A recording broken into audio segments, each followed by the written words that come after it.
Hello po mga kababayan, kamusta po kayong lahat? And once again, welcome back to another episode of Simply Talkies Vlog. So ang pag-uusapan natin mga kababayan ay ito pong sa West Philippine Sea, no? Hanggat meron pong mainit na issue dyan sa West Philippine Sea, yung mga kaganapan, also with the defense, kung ano pong update tulad po sa ating mga kasundaluhan at anumang issues o events dyan sa West Philippine Sea, i-content po natin because ito pong Simply Talkies Vlog channel ay advocate po ng West Philippine Sea. Atin ito, no? Hindi naman po tayo kabilang doon sa grupo nila Hontiveros. Tayo po ay ordinaryong mamayang Pilipino na naniniwala na tayo po ay may karapatan dyan sa ating West Philippine Sea base na rin po sa binigay na 2016 arbitral ruling ng Permanent Arbitral Court dyan sa The Hague and also with our exclusive economic zone na 200 nautical miles. Okay, so dito po marami po tayong articles pero hindi po naman natin lahat babasahin yung content niyan at meron din po tayong ipapakita sa inyong mga videos na galing po sa government sponsored news outlet tulad po ng People's Television o yung PTV or sometimes sa isang Christian network or media na UNTV or Net25. So bago po tayo magpatuloy, tayo po ay magbibigay pugay sa lahat ng ating channel members, followers, subscribers, nagla-like and nagsishare ng ating videos, doon po sa mga nag-video replay, sa mga nagsishare ng kanilang blessings through super thanks, super chats, super stickers, at ganun din po yung mga katuwang natin sa chat box during our video premiere. Yung ating pong video premiere, wala po tayong LS. So yung mga nagagalit po sa akin, yung mga gusto pang makadebate ako, gawin nyo na lang po yan sa ibang vlogger. Huwag po kayong magmalaki sa aking channel. Kung gusto nyo, gumawa rin kayo ng sarili nyong channel at doon kayo mag-LS. Pero kay Simply Talkies, I already give you the explanation why hindi po tayo makapag-LS po. Pasensya na, no? Puro tayo video premiere. Hindi ako makapag-interact sa inyo ng live, no? Pasalamat ako dyan sa ating kasamahan sa mga chat box, yung mga regulars na nakita natin nagchat-chat. Si Elora Liz and si Mr. Right and Left niya, si Ai Chang, si Marie Chris Hernandez, si Miyu, si Maritel T, Priscilla Acepcion, si mga Kaluyals, Kaluyal Wanabet, Kaluyal Milestone, Kaluyal Alex Andrade, si Ninita Umali, si Nilda Arceo, Rebecca Lagman, Ate Mighty Baisa, Mami B, si Carclea na nakakasabay natin kaya hindi po siya nakakapasok sa ating chat box. Tuwing weekend lang siya, no? Si Lola Carclea na. Lola na po siya. Galit na naman yan sa akin. No, si Rebecca Lagmay, nabanggit ko na po ba? Si RN Tusen, si Samdi, si Lulu for President. Yan na lang, mas matibay yan. Wala nang iba. Lulu for President. At doon po sa mga hindi ko nabanggit, pasensya na po kayo. Maraming salamat po sa patuloy niyong pagsuporta sa ating mumunting channel. Subscriber update po tayo. 27,477 na po, no? Malapit na tayo mag 30K, no? Konti na lang, konting push na lang. So, unahin natin mga kababayan, itong balita ng Philstar Global na kung saan, maalala nyo, nagkaroon tayo ng multilateral maritime cooperation yung ating naval drills, no? Cooperative, no? MMCA or MCA. Kung MMCA, multilateral maritime cooperative activity. Pag MCA, Maritime Cooperative Activity lang. Pero minsan binabanggit ni Pangulong Bongbong Marcos is MMCA. Pag si Browner naman, MCA. Dagdagan na kaya ng Y sa unahan, YMCA. Diba, Mami B? O, ito po. Sabi po dito, AFP, Naval Drills in West Philippine Sea, successful! O, ayan, mamay may papakita tayong ulat at video from PTV. Pero basahin ko lang po dito yung sinabi ni AFP Public Affairs Chief na si Colonel Cerces Trinidad. The MCA o yung Maritime Cooperative Activity has successfully concluded. O isang araw lang naman yan. The DND said the first ever MCA is a show of unity to China as Beijing is expected to malign the exercise through propaganda. Yes, totoo po yan. Hindi ko na po babasahin sa inyo yung ginagawa nilang pangbabastos, pangpropaganda diyan sa kanilang mga news outlet, lalo na sa kanilang X account, no? Ang kakapal po talaga ng muka. DND spokesperson Arsenio Andolong said the Philippines always welcomes opportunities to work with like-minded countries to further enhance the capabilities of the AFP and strengthen interoperability with partner nations. O ayan po. Meron po ditong yung Chinese propagandist at dutards, no, na didishit. Sabi niya sa kanyang X account, tapos na ang patrol-patrol ninyo. Makalawa o bukas, iwa-water cannon na naman ang mga Rory missions. Tignan nyo. Tignan nyo kung gaano kasalaula, no? Hindi niya nakikita yung importansya nitong MCA. Ang nakakita niya, yung kagaguhan ng China. No? Gino-glorify niya pa yung kagaguhan ng China. So, eto po mga kababayan, ipapakita natin sa inyo dito itong video na kung saan inireport po ito ng PTB. Ang title ay PH Japan US Australia matagumpay na nagsagawa ng Multi-Maritime Cooperative Activity, o tinan nyo, MMCA. So this is about 2 minutes and 35 videos. Panoorin po natin ang sabay-sabay.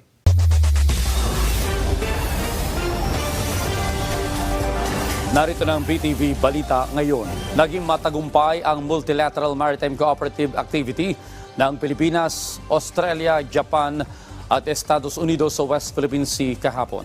Ayon sa Armed Forces of the Philippines, walang untoward incident sa isinagawang aktibidad.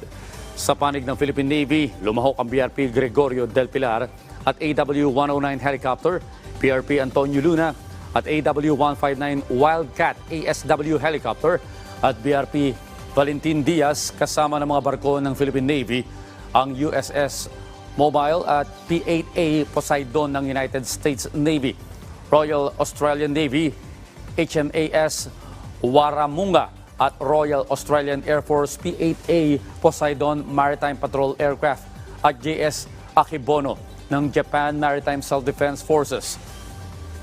Ipinakita rito ang commitment ng mga kalahok na bansa na palakasin ng kooperasyon sa pagsuporta sa isang bukas at malayang Indo-Pacific region. Ang mga kalahok ay nagsagawa rin ng communications exercise, division tactics o officer of the watch maneuver at photo exercise na bahagi ng pagpapalakas ng interoperability ng kanilang mga puwersa. Una lang sinabi ng Australia, Amerika at Japan na suportado nito ang posisyon ng Pilipinas sa West Philippine Sea. So yan po, no, mga kababayan, napakaiksi lang pala nun, no? Part lang siya nung isa pang balita nila. Pero at least sinasabi po na matagumpay ang isinagawang MMCA or MCA. Also, eto pa mga kababayan ha. Meron pa rin pong balita dito sa PTB, no? 4 minutes and 27 seconds video. Mukhang may maganda pa dun na hindi yata na ibalita o hindi ko lang nabasa pero nakita ko po, no. Ito po, panoorin natin. Matagumpay na isinagawa ng Pilipinas kasama ang ilang bansa ang Multilateral Maritime Cooperative Activity sa West Philippine Sea. Nagbabalik si Patrick De Jesus. Sabay na naglayag sa West Philippine Sea nitong linggo ang mga Navy ship ng Pilipinas, Estados Unidos, Japan at Australia. Bahagi ito ng kauna-unahang Multilateral Maritime Cooperative Activity sa pagitan ng mga nasabing bansa. Iba't ibang maneuver sa karagatan ang ginawa, kung saan sa panig ng Pilipinas, ang mga barkong lumahok ay BRP Antonio Luna, BRP Gregorio del Pilar at BRP Valentin Diaz, habang ang ilang air assets ay lumipad din kabilang Wildcat helicopters ng Philippine Navy. Isinagawa rin sa kauna-unahang MMCA ang anti-submarine warfare exercise. Yung anti-submarine na warfare drill is actually just sensing kung may mga presence na mga underwater vessels. May mga sensors tayo. May tuturing naman na matagumpay ang MMCA sa kabila ng presensya ng dalawang barko ng People's Liberation Army Navy ng China na namataan sa layong 6 nautical miles mula sa aktibidad. Successful po yung nangyaring exercise natin. We were able to achieve all the objectives that we have set forth. Ngayon, while they were doing the exercise, we noticed the presence of 2 PLA Navy ships, no, in the distance. Pero wala naman pong ginawa itong mga Navy ships na ito para i-block or hadlangan yung ginagawa nating mga exercises. So tuloy-tuloy naman, naging successful yung ating multinational maritime cooperative activity. Sa inilabas naman na pahayag ng China, nagsagawa ng Joint Naval and Air Strategic Patrol ang Chinese PLA Southern Theater Command kasabay ng MMCA. Pero ayon sa AFP, hindi nila ito na-monitor. Wala naman pong ganung nangyari, no? So we are saying that while we were conducting our own exercises in the West Philippine Sea, we only monitored the presence of 2 PLA Navy ships. At wala naman ginawang mga combat patrol or mga exercises. No? Wala kaming na-monitor dun sa area. Sabi ng AFP, hindi naman ito pagpapakita ng puwersa at hindi rin ito paghahanda laban sa isang partikular na bansa, kundi pagpapabuti lamang ito ng interoperability kasama ang ating mga kaalyado. 2 taon ang nakararaan ng pag-usapan ng pagkakaroon ng multilateral exercises bago ito may sa pinal noong Enero ngayong taon. Sabi ng Defense Department, nais ipakita sa MMCA ang pagkakaisa ng mga kalahok na bansa sa pagrespeto sa maritime rights ng Pilipinas alinsunod sa international law. What we wanted to do here is to uphold the freedom of navigation and overflight. We want to send a clear message about the unity and resolve of our nations, especially the 4 nations that participated in upholding universally recognized norms and principles. And the MCA is a practical implementation of our partnership with like-minded countries. Suportado naman ni Pangulong Ferdinand R. Marcos Jr. ang aktibidad. Sa gitna nito, isa pa rin anya sa ginagawang paraan ng pamahalaan ang dialogo para pahupain ang tensyon sa WPS. So we are trying everything. We still continue to talk at a ministerial level, at a sub-ministerial level, at a people-to-people level. Lahat ng maaari natin gawin, ginagawa natin para kausap ang Chinese leadership, ang Beijing, makausap sila na wag na natin masyadong papainitin pa. Pag-usap tayo na mabuti para walang banggaan, walang kanon, walang water cannon, hindi na mabalik sa ganun. Bukas naman ang pamahalaan na magsagawa ng mga kapareho pang aktibidad kasama mga kaalyadong bansa. Patrick De Jesus para sa Pambansang TV sa Bagong Pilipinas. O yan po, no, mga kababayan, napanood ninyo, meron palang anti-submarine. Nakita ko lang, naglalayag na barko. Tapos yung helicopter, 'di ba, naisama natin diyan sa isa nating video, no, yung una nating video kahapon, no, nung linggo dito sa ating bansa. No, napakaganda. Also, panood ninyo, may 2 buntot. 'Di ba? Tama yung sinasabi natin din sa previous video natin. Bubuntot at bubuntot yung mga Chekwa kasi mga iyakin, mga inggitin. Para silang tayo yung ulo, sila ang buntot. The least important. Tandaan nyo yung sinabi ko buntot. Kasi mamaya sa isa nating vlog, no, susundan natin to para hindi humaba. May sinabi po ang Pangulo dyan. Di ba? Tama tayo. Sabi ko na nga ba, basta may gagawin ng Pilipinas kasamang ibang bansa, iiyak ang China dyan. Iiyak sila. O yan, bumuntot sila. Di ba sabi, pinakita pa doon, yung People's Liberation Army nila, nag-joint drill din daw. Ayaw patatalo, may FOMO. Di ba? Priscilla, Maritel, fear of missing out sila. Okay, so ang gandang balita niyan. May napansin pa kayo? Habang nagsasalita si AFP Chief Staff General Browner Jr., nasa likuran niya, sino? Si Subiri. Kasi po, nag-enlist po siya as reservist. Tapos ako punta ako dyan. Ha? Sabi ko nga sa inyo, dati ROTC grad ako, 2 years. O, reserve na ako, reserve officer. Di ba, General Browner? Pag ako nandyan din, sabi ko kay General Browner, General, sabitan mo rin ako ng ganyan, ano ba rango ko? Dapat kapitan na ako. Kung second lieutenant ako na nag-graduate ako, tama na yung first lieutenant, i-update nyo naman ako, gawin mo na akong kapitan. Binigyan po ng Lieutenant Colonel si Senate President Mig Zubiri. Lieutenant Colonel in the Army is, tama ba ako, Hattori? Silver na Flor de Lis ba? Hattori, Flor de Lis. Sige nga, yung ranggo ng Lieutenant Colonel bago mag full-fledged Colonel kasi yan. 'Di ba, Major, Lieutenant Colonel, and then Colonel, and then Brigadier General sa Army. Alam ko, Silver Flor de Lis, tama ba ako? Hattori, correct mo nga ako. Yan pong kaibigan kong si Hattori, mahusay po yan sa mga military. Okay? Eto, maganda rin. Ano ba tong sinasabi dito ni Pangulong Bongbong Marcos? Pinahapyawan po yung isang interview doon ni Pangulong Bongbong Marcos. I believe yung interview na yun, yung nandun siya nag-distribute ng mga land titles. Biruin nyo, 4,000 mga agrarian reform beneficiaries ang nabigyan. Yan po yata sa Negros Oriental o Occidental. Correct me if I'm wrong, Kasi yung utak ko nasa still in vacation mode, di ba? Lola Carclea. Ito po, sabi lang dito sa Philstar Global, Marcos, Philippines trying everything to lower tensions with China. Di ba narinig nyo, sinabi ng Pangulo, we're trying everything. Lahat ginagawa natin para po ma-de-escalate yung tensions dyan po sa West Philippine Sea, sa China. Ayun sabi ng Pangulo, we are trying everything. We will continue to talk at a ministerial level, at a sub-ministerial level, at a people-to-people level. Lahat. Pero hindi po tayo magbabow down.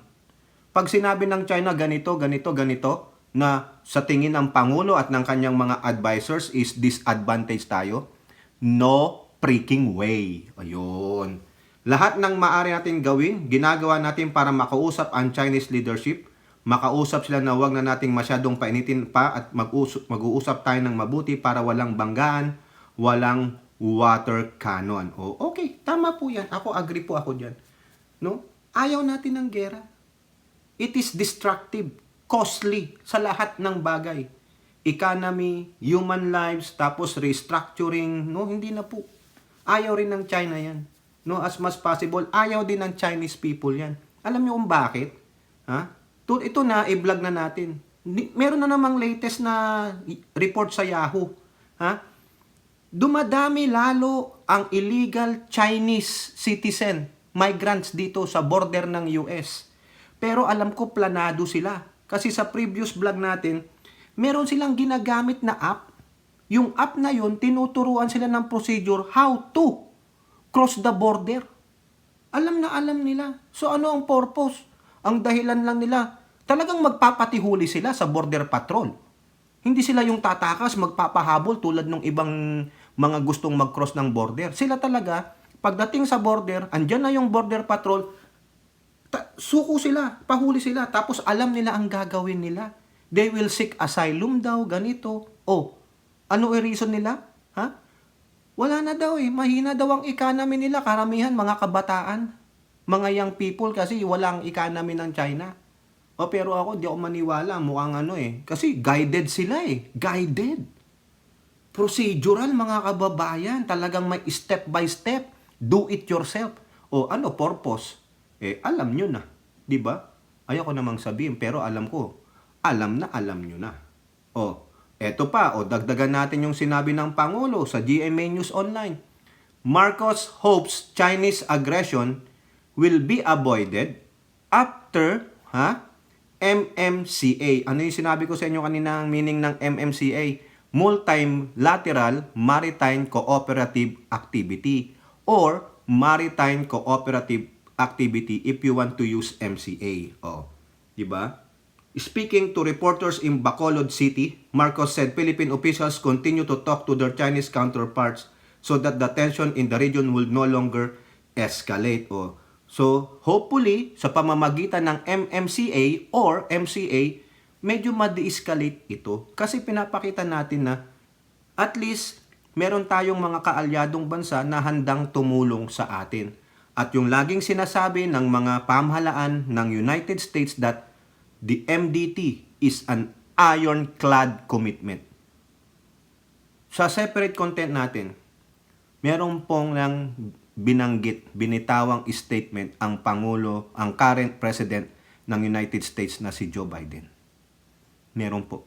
Talagang sinabihan niya ang China. No? Siguro, ayoko isama dito kasi hahaba, maganda si separate content natin. Ito po sabi ng Pangulo. No? Actually, the same lang pala.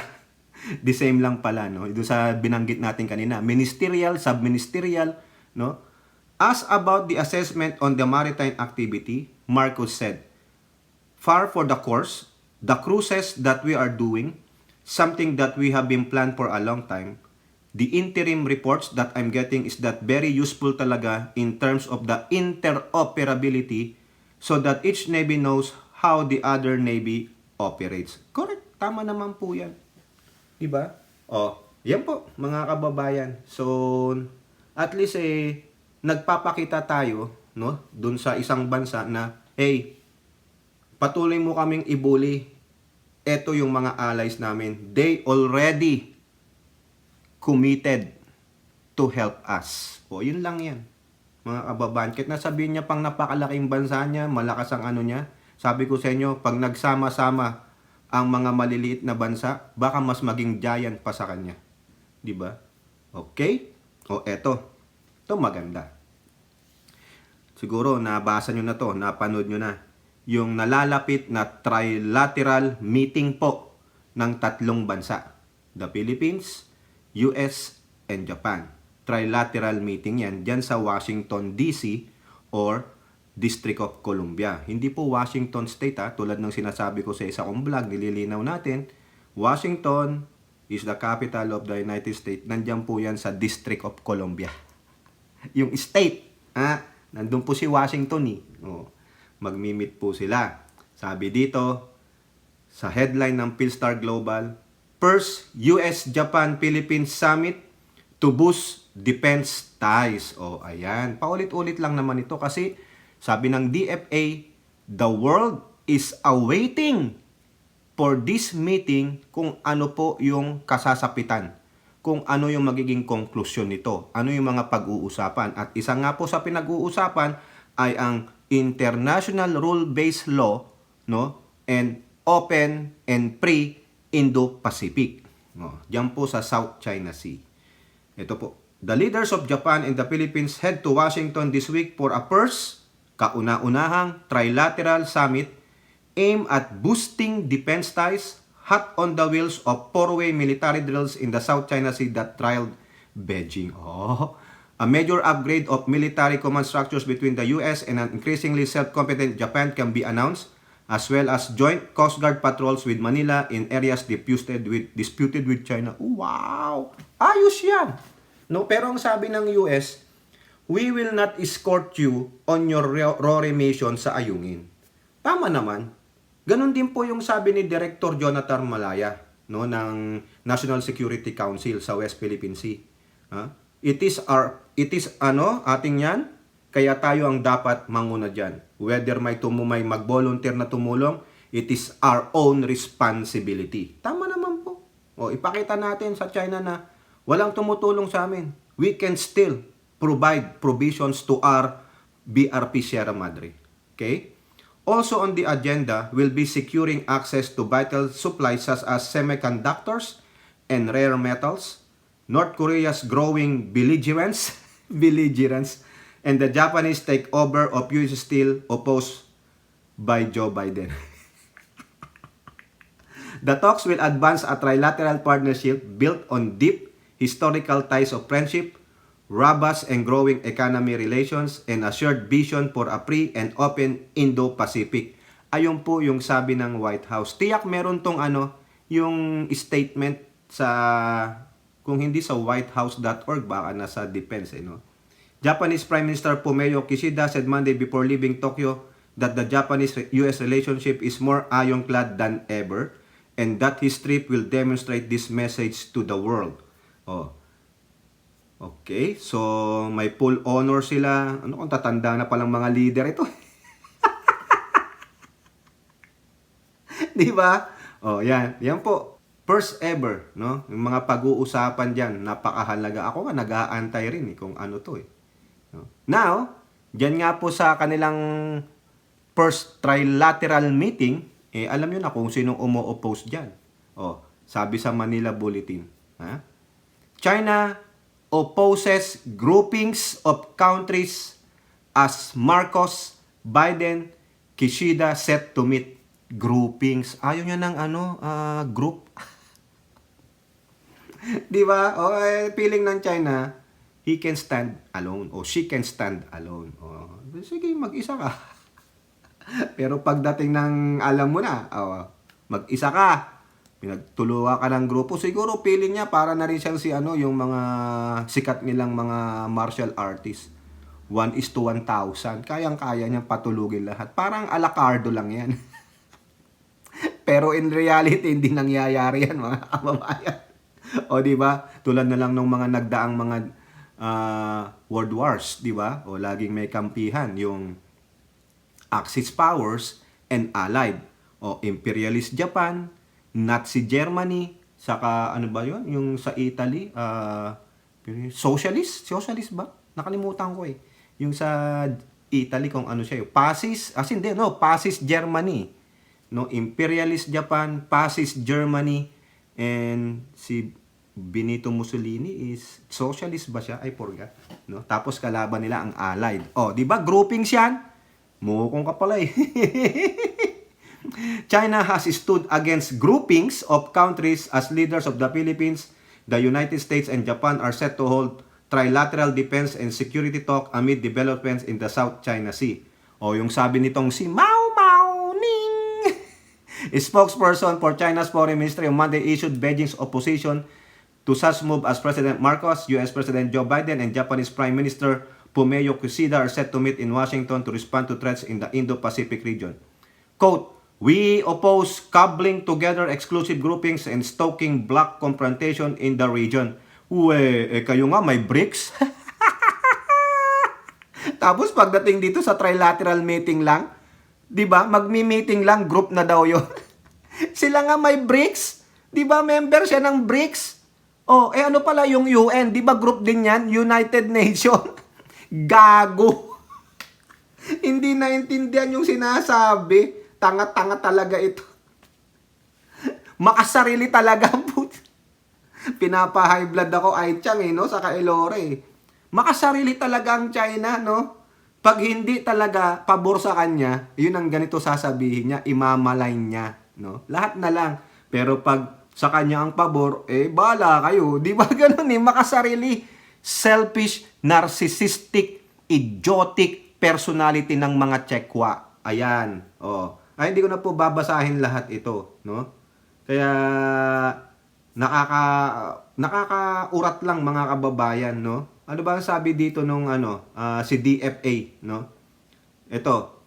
During a pre-departure briefing ahead of the President Marcos trip to Washington, Department of Foreign Affairs Acting Deputy Undersecretary Hansi Riban said the Philippines is expecting that the historic meeting among the leaders will help capacitate the Philippines in terms of more training on maritime security.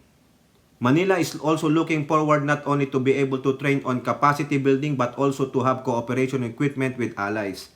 Quote, it really is an integrated package, integrated suite of projects that will help enhance our capability to be interoperable with our partners, with our allies. So, yan ang sabi ni Siriban, no? Itong China na to, wala. Cry sila. Feeling, sila? Pabektem. Narcissistic kasi kayo, makasarili kayo no? Mga selfish idiot. O, kayo po, mga kababayan, yan lang po yung ating ulat balita sa West Philippine Sea. Actually, marami po akong nakuha, pero ito lang yung ating pinagsama-sama muna para hindi po naman humaba, no? Hindi kayo mabore. So, any comments, comment down below, and don't forget to like and share. Hope to see you on our next videos. Bye-bye. God bless.